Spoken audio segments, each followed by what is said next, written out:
Hello, welcome to your last video for 7.4. We're going to go through example 3 and example 4. Without further ado, let's go ahead and get started.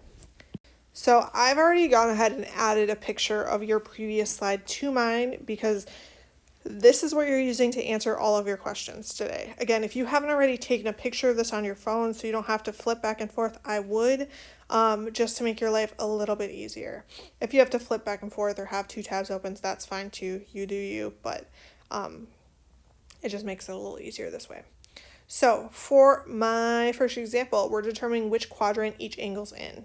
My first angle is 4 pi over 4. We're going to do this one in, really thought that was a highlighter, green. So 4 pi over 4, if I go around my unit circle, we're looking for 4 pi over 3, excuse me. That's this number here. That's this angle measure. Again, we would travel all the way around to this point. And notice that's in my blue quadrant, which is quadrant 3. Again, you can type out quadrant if you want, or you can just call it Q3. Again, those are I's. I.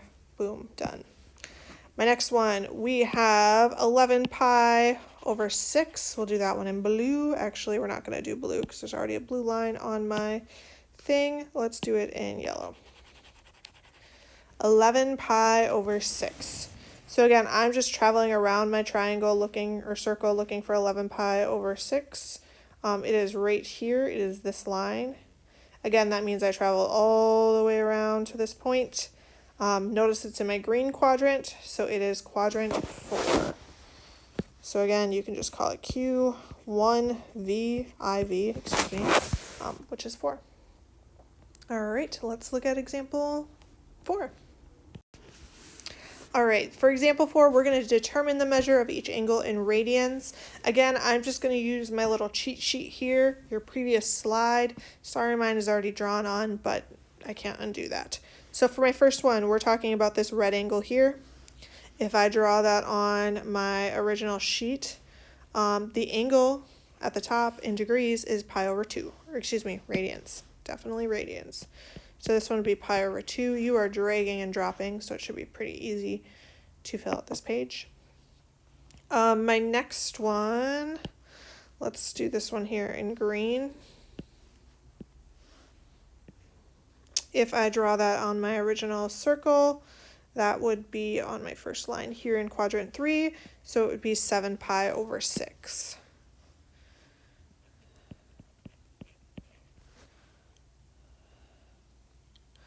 All right, let's do our next one in red, I guess. So we're looking at this angle here. Again, if I draw that on my unit circle, we're looking at this line here. So it would be 5 pi over 3.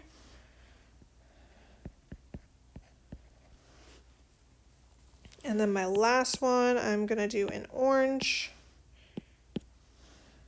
We're looking at this angle. You're probably like, yo, Miss Sylvester, I only have one option. This is true. And it is going to be 5 pi over 6. All right, so basically you're just using your little unit circle here to more or less give you the answers. So it should be pretty straightforward today. All right, go ahead and work on your homework. If you have any questions, please don't hesitate to let your teachers know. Don't forget to submit this interactive notebook once you're done with your homework, and thank you for all of your hard work this week.